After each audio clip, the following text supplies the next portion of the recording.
For those of you who have not noticed, a new Lume Pad is out. This is the Lume Pad 2. And similar to my previous video on the Lume Pad 1, I want to share with you some of the secrets behind this device. Now, this device is predominantly AI powered, and it has seamless 3D. No more having to put up with these reversals or having to navigate a sweet spot. We are going to have a look at Hogels. We're going to have a look at crosstalk. Stay with me as we have a look at all of this again for this device.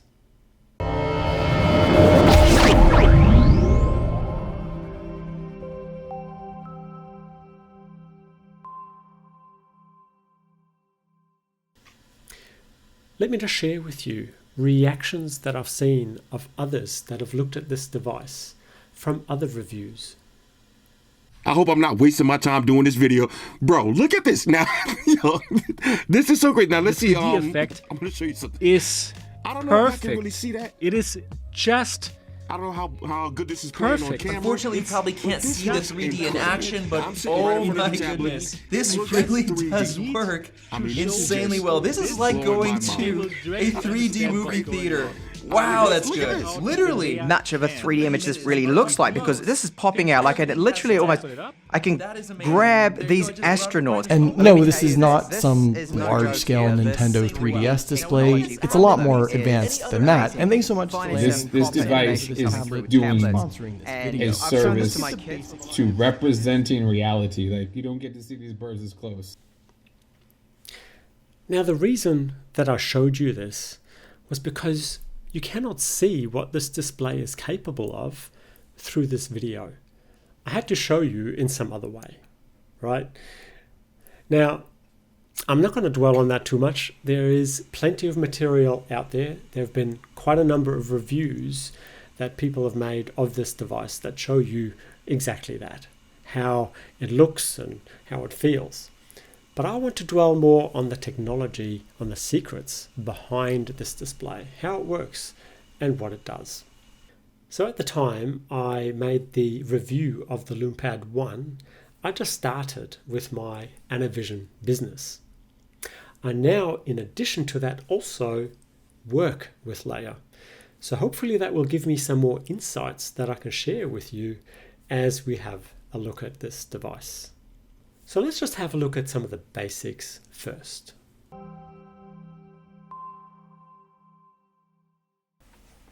So here you see a lineup of Leia devices, each of which have a Lightfield display inside of them. This device here is the Lume Pad, or now we refer to it as the Lume Pad 1 because there's a Lume Pad 2. That I have already performed a number of reviews on. But even prior to this generation, the first generation device was a mobile phone, and it also had a Lightfield display inside it. Now, of course, just recently released is the third generation, the Lume Pad 2. I say 3 generations, yet you'll notice that there's this fourth device here. Now, I've snuck that one in. That device is actually a prototype. It's a prototype of the Lume Pad 2 that I've had the privilege of playing with or working with for already a year. And I couldn't really talk about it too much here on this channel because it wasn't released yet. But now it is, so I've snuck it in. And I've snuck it in because I want you to recognize a pattern as we talk about views in a moment. So let's just talk about that. I do want to note just before we do that views is not what it's all about. It was the primary parameter that we looked at when we looked at the Lume Pad 1.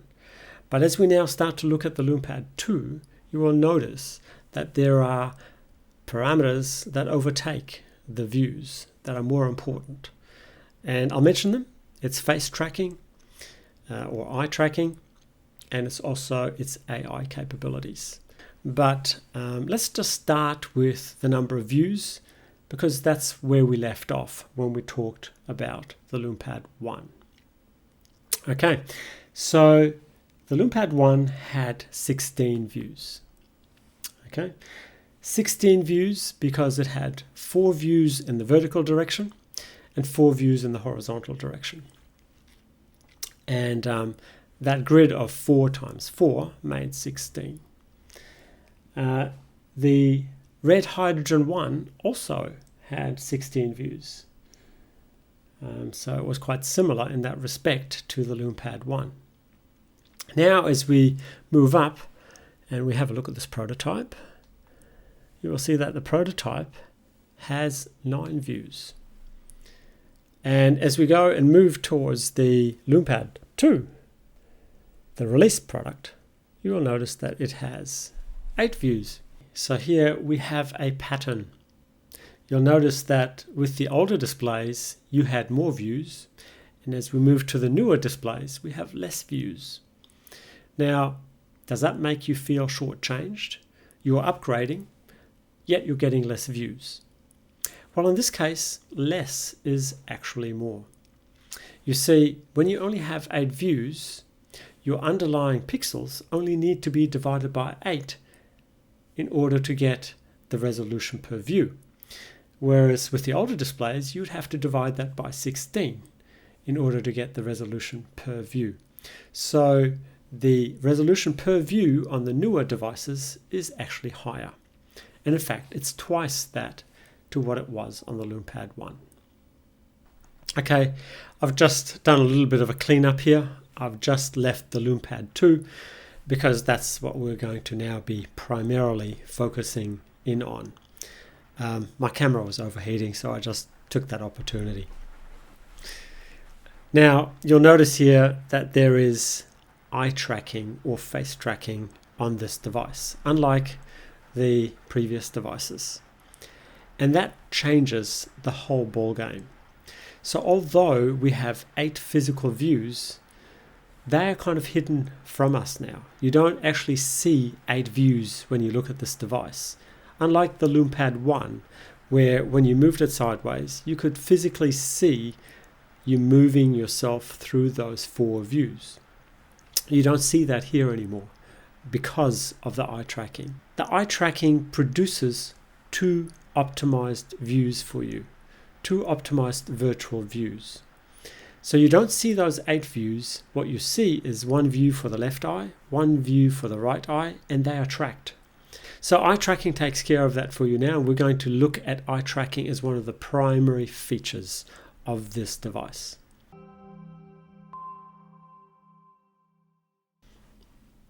I just had my PC taken out by a lightning strike. Set me back a few weeks, but we're all good. We're all back and running again. Okay, so face tracking. I'm just going to give you a demonstration of face tracking. I'm going to switch this device into its 3D mode. And that in itself is worth talking about, because unlike other devices, when you switch the 3D mode off, you don't get the full resolution of your screen restored to you. In a lenticular device, there is a permanent surface that's within the display that you cannot turn off, and that reduces the resolution of your display. But with this technology here, there's nanotechnology behind the screen that basically allows you to completely switch that technology off so that you get your full resolution of your display restored to you. And I just thought I'd mention that because that's quite unique to this display, and it allows you to use this display as a complete 2D tablet unaffected by the 3D technology that's in it. But when you switch on the 3D technology, you get the full benefits of the 3D tech in this as well. So let me just demonstrate that to you. I'm going to switch this device currently in its 2D mode, and I'm going to switch this device into its 3D mode. And I apologize, as I do this, I have to look at the device because it will be face tracking. If it can't see my eyes, then it won't switch into its 3D mode. So switching into its 3D mode, I'll just press that button, and you can see that now it looks different to you. You obviously won't be able to see the 3D, but it is now in 3D, and you would have perceived a change in the display. Now, if I look away from the device, it can't see my eyes, so it switches back into 2D mode. And if I look at it again, it will detect my eyes, it will start eye tracking, and it will switch into its 3D mode. And I can also manually switch this device back into its 2D mode by using the switch. Okay, I thought that was just worth talking about to start off with. But to understand face tracking, let's cover some of the basic operations of the device first.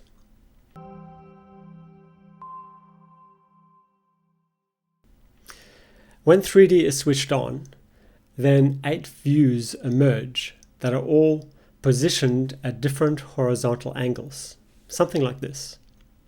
This sets the foundation for stereoscopic viewing because it allows your left eye to see something different to your right eye. Just a note here on resolution. The resolution is dropped for each view to 1/8 of the full resolution of the screen. Now this results in a resolution of 960 by 533 1/3. Now you might ask, how can you have 1/3 of a pixel? That's because we need to consider subpixels here. And a subpixel, of course, is a fraction of a pixel. And we have 1,600 subpixels. And that makes 533 1/3 pixels.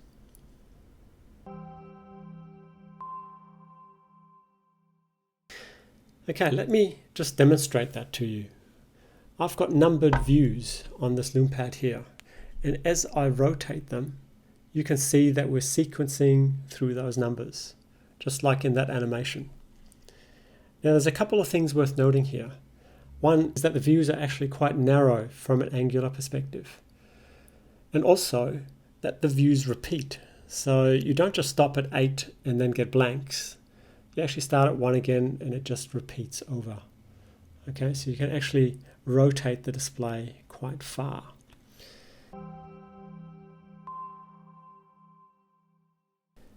Now, you can see that the views are actually not quite as spread apart as what I was showing here. They're actually much narrower on the Lume Pad 2, about 3 degrees apart. Let's compare that with the Lume Pad 1 for a moment, which had much wider angles of about 9 degrees between views. So redrawing this more accurately here, as light doesn't just shine out in the plane, but it shines out in all directions, up and down also. In fact, for the Lume Pad 1, the views are segmented both horizontally and vertically to produce these 16 views.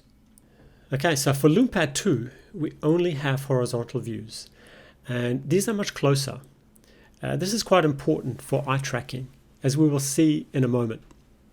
It actually radiates vertically in directions like this, which we could also represent as sections on a sphere like this, but for simplicity I will show the radial light emissions on a plane like this. So what causes views to be like this? For this we need to dive into the pixel level, like what we did for the Lume Pad 1 review video. Let's have a look at what a Hogel looks like. Keep in mind the Hogel functions as the holographic counterpart of a pixel. It denotes a solitary point of light emission on the display. A pixel emits light equally in all directions. However, unlike a pixel, the Hogel disperses light unequally in various directions. It possesses the ability to emit diverse colors and varying levels of intensity in distinct directions. Let's draw this up. For this we'll draw up pixels, each square here representing a pixel on the screen. And here we are looking at the outline of a Hogel as it was on the Lume Pad 1. 16 pixels make a Hogel. Each pixel here shining out in different directions, both horizontally and vertically. The pixels only become visible, of course, when you look at them from the directions where these arrows are pointing. Now let's draw this up again, but this time modify the drawing to show how it applies to the Lume Pad 2. For this we need to show the subpixels, red, green and blue for each pixel. The Lume Pad 2, when in 3D mode, pixels are going to be arranged like this. Then this is repeated for each pixel in the Hogel. Each additional pixel here represents one of the 8 views, so there's going to be 8 of these. Now let's redraw the boundary of this Hogel, and note that this forms a parallelogram with slightly angled edges. Again, the light shines from these, but this time the Hogel only makes distinct views in the horizontal direction. So unlike the Lume Pad 1, you will see the same view if you move in the vertical direction. Now that's not entirely true because of the slight angle that I talked about in the parallelogram, but we'll get to that later.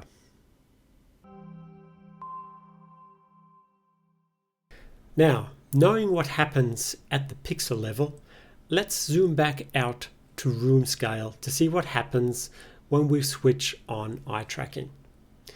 The objective of eye tracking is to allow the user to be anywhere, not to be in any sweet spot to view the display.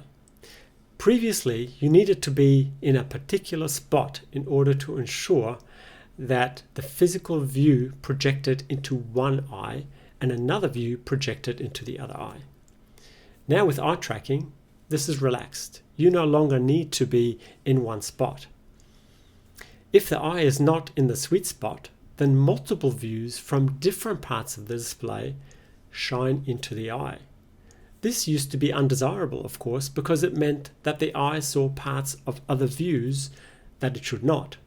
But now with eye tracking, it is possible to precisely project what goes into each eye at the Hogel or pixel level rather than at the view or whole display level. So instead of the eye needing to find the right spot, the tablet now finds the eye. While previously you had to adjust your head, the tablet takes over and does the adjusting for you. Let me show you. So as before, here we have the 8 views as projected by a Hogel somewhere in the center of the screen. And here is another 8 views as projected by a Hogel somewhere to the left of the screen. Now when the eye is detected, the central Hogel adjusts so that it services the eye through the second view, whilst the other Hogel adjusts to service the eye using the 5th view. Now when the eye moves, the views through which each Hogel services the eye adjusts accordingly and independently of each other to always keep the eye fed with the correct content. This also happens with the second eye, again independently of the first eye, to keep it fed with the correct second eye content. I mentioned earlier that the narrow views are suitable here. The more precise the image can be aimed at a particular eye. The Lume Pad 1 was suitable to wide views because we wanted to ensure that the eye stays within a view, whereas with the Lume Pad 2 we want narrow views so that we have more aiming precision to aim at a particular eye. Okay, there is a couple of clarifications I want to make on some simplifications that I've applied to this animation. And I just want to make them to avoid some confusion. So let me just bring us across to them. And you can see that here I'm showing 2 Hogels. Now obviously on the actual display there will be more than just 2 Hogels. In fact, there is more like 500,000 Hogels on the display. But you can imagine how complicated this animation would have looked if I were to show all of that. Instead, I opted for showing the principle here of what happens. Now the second thing is, this span that you see here is actually much wider. You have 8 views, but those 8 views repeat, as I've shown you earlier in the video. Now with them repeating, eye tracking can actually go beyond those 8 views that I'm showing here. So it will repeat again, view 1, view 2, etc. And it will actually shine into your eye from those views.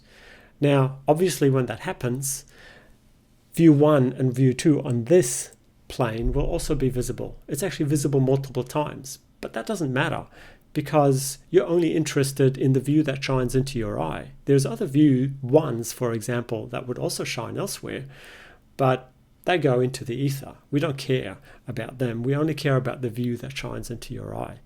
So just to show you where that confusion may have come in, I'll forward this video to here, and you can see that this looks like it's gone beyond that span of 8, and the eye is here, but there is actually another view here that would still shine into that. So you would still see that stereoscopically. And again, the other side as well. So if you look at here, the same thing, it's not gone beyond the span of that. There's another view shining in here as well, and you would see that stereoscopically as well. Okay, now that we have the theory behind us, let's look at eye tracking in action. Okay, so I've got the Lume Pad set up here so that it will shine red light into the right eye and blue light into the left eye once eye tracking kicks in. At the moment, eye tracking has not kicked in yet, but for eye tracking to kick in, I've got this piece of paper with a face on it, and at the moment it's facing us. And I'll turn that around, and as soon as I do, face tracking is going to kick in. Okay?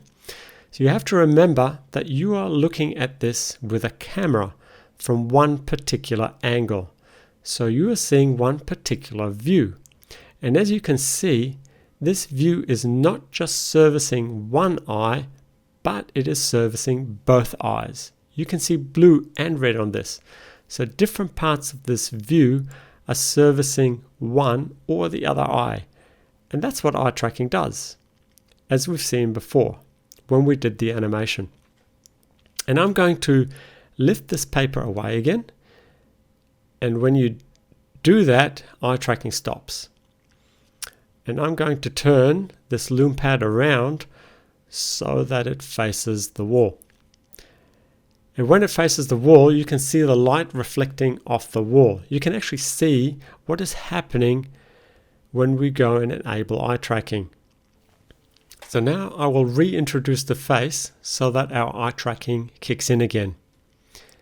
And this time you can see on the wall the colors reflected off from the Lume Pad. You'll see that the red light shines into the right eye and the blue light shines into the left eye. And as I move this around, so if I move this right, it will follow right. And if I move this left, it will follow to the left. So you'll see that it follows. And I'm just going to do this again because I think that's pretty cool. And it'll also follow that up and down. And if I move that too far, then my tracking is going to switch off.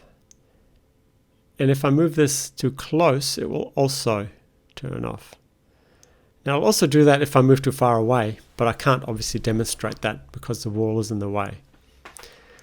So you have not a sweet spot, but a sweet range. And that range is a lot larger than what we had before.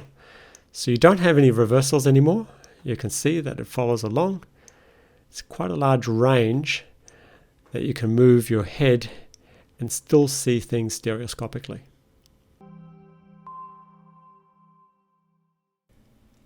Just a note here on crosstalk. Crosstalk shows up as ghosting and is not desirable. We know that for a Hogel, there is one view, that is one pixel, that is directly targeted at one eye and another at the other eye. But there's actually 8 pixels in a Hogel, not just 2.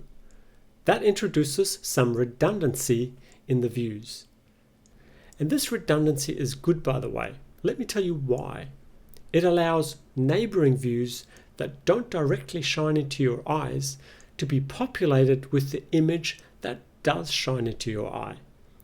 Crosstalk is the leakage of an image from a neighboring view, But if that neighboring view happens to have the same image as the view that you're looking at, then what does it matter? There is no problem. Both show the same thing. There's actually another advantage to this. It gives some buffer to the head movement. Remember that the eye tracking is not instantaneous. It is very fast, but it can't be instantaneous because some processing needs to take place on the tablet. So there's a fraction of response time, a lag between your head moving and the tablet responding to that. Having neighboring views that have the same image already pre-populated, so to speak, improves that performance.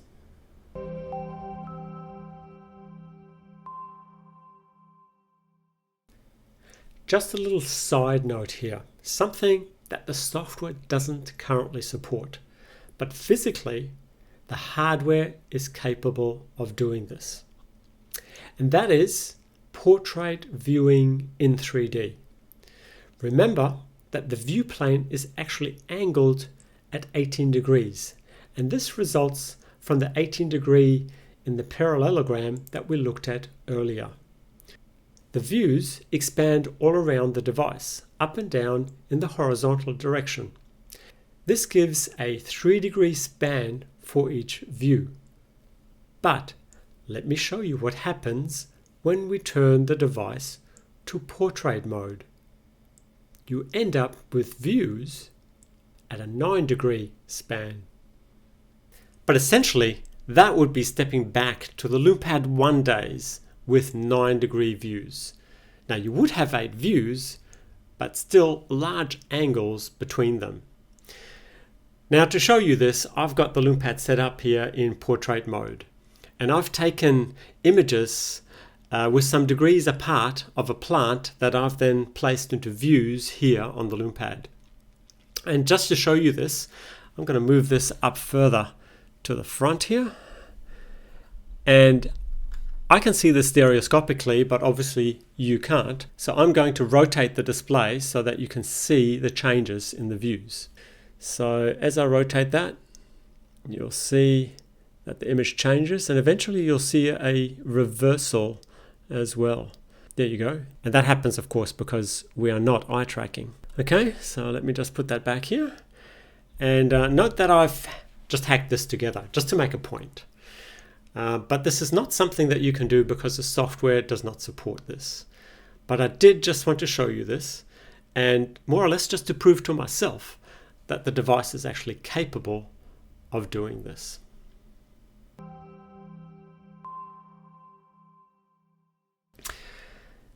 So let's have a quick look at the cameras of the Lume Pad 2. Now on the Lume Pad 1, we only had a stereo camera on the rear. Now with the Lume Pad 2, it has stereo cameras on the rear and the front as well.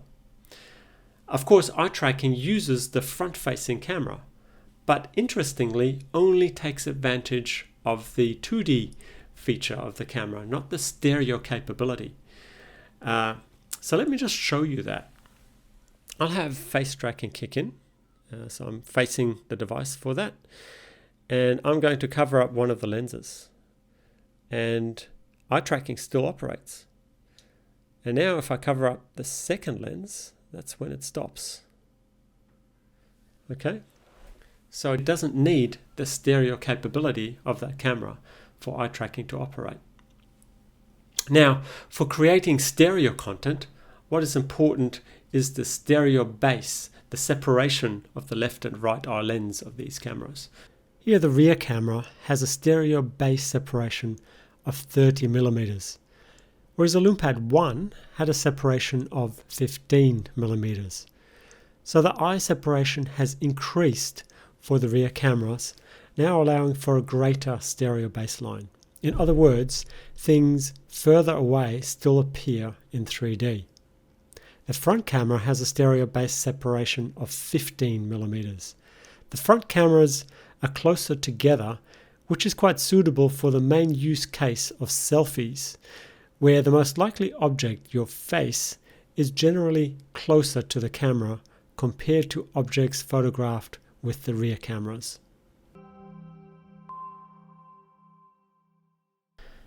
Okay, I like leaving the best for last. Now let me show you something that in my opinion is really epic.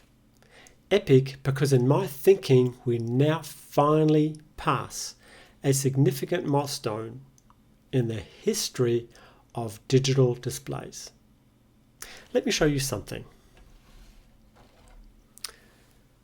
You see this? I'm conscious that some of you may not know what this is. Not because this is so groundbreakingly new, but rather because it's old, forgotten technology. When you mention holograms today, you probably think of this. And where you come from? I saw part of the message. I seem to have found it. General Kenobi. But real holograms are not quite like this. They're actually not science fiction. They've existed for decades. They've been invented in the 1960s. What you're looking at here is a reflection hologram. If I point that sideways, you can see there's nothing behind it, right? It's just a thin piece of film. But when you look at it here, you can see that you can see things from all angles, as if the camera that is taking this is changing its angle. And I can see this stereoscopically. Obviously, again, you can't. But trust me, this looks amazing in 3D when looking at it. Now here we are talking about thousands, if not millions of views. Not just a handful, as we've been discussing so far in relation to the Lume Pad 2. But now, with eye tracking, it makes it possible to simulate many views. So get this, we started talking about 8 views. Then I showed how eye tracking narrows that down to 2 virtual views, one for the left eye and one for the right, because that's all we care about. That's all we're interested in.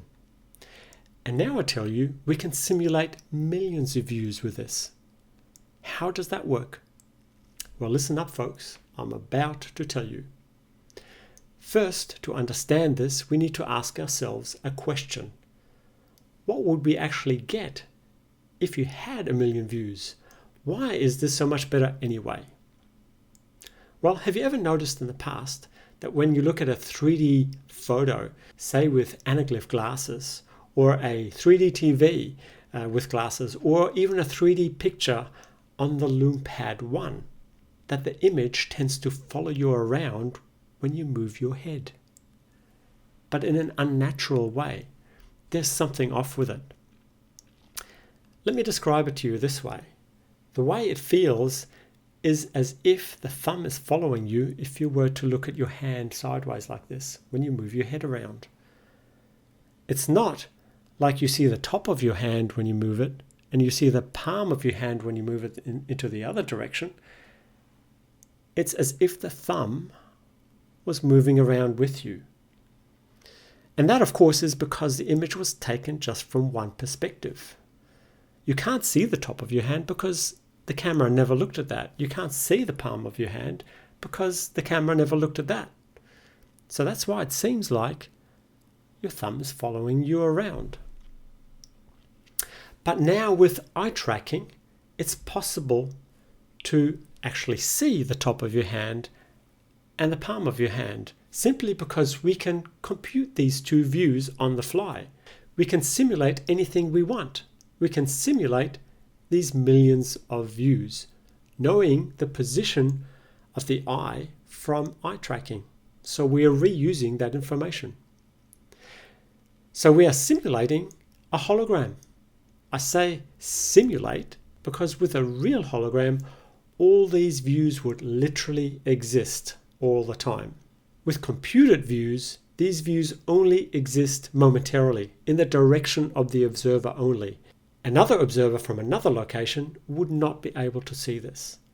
Whereas with a real hologram, multiple viewers can see the hologram from different angles at the same time. But for a single viewer, this simulated hologram is as good, if not better, as any real hologram.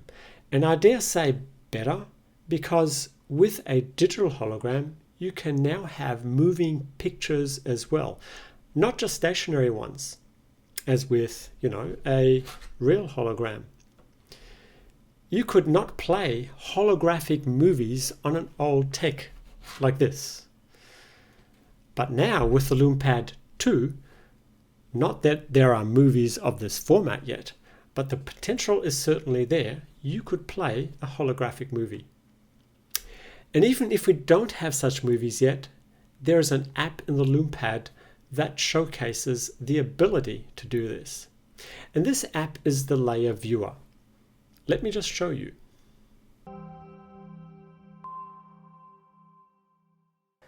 Okay, so here we have Leia viewer open, and I'm just going to rotate this hand so that it looks with the thumb towards us, and I'm using a hand just to show you what I was describing before.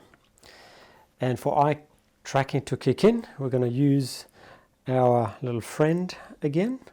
It's not so little, but we're going to use our friend, and as soon as I turn him, eye tracking kicks in. So it's still not in the position that I would like to demonstrate this, so I'm going to rotate this manually again so that the thumb points towards the eyes of the person.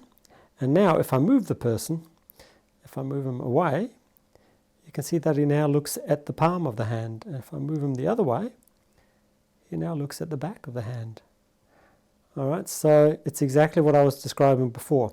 So this person is no longer just a stereo viewer. He doubles as the camera operator. He basically determines from what angle you're going to look at this hand. And so you're not just seeing this stereoscopically anymore, you're seeing this holographically. And now you see auto rotation has kicked in. That's a feature of Leia viewer. So as I stated before as well, you can see things in motion holographically, not just stationary images. Okay, pretty cool. So this is holographic. So in summary then, with the Lume Pad 1, we had distinct views and also reversals. But now with the Lume Pad 2 and eye tracking, we get two significant features.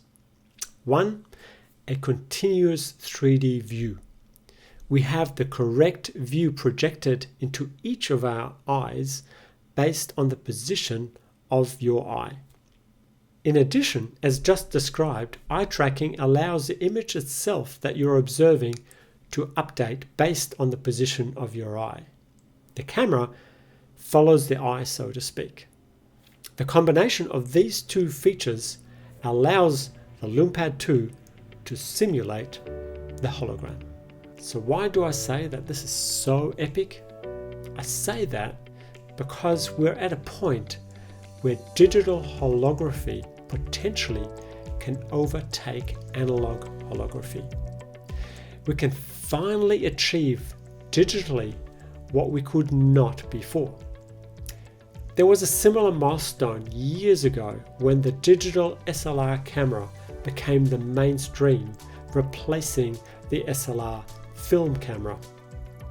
We're now at a point in history where the equivalent is happening with holography, where despite the existence of analog holograms for already over 50 years, it is only now that the digital is closing that gap.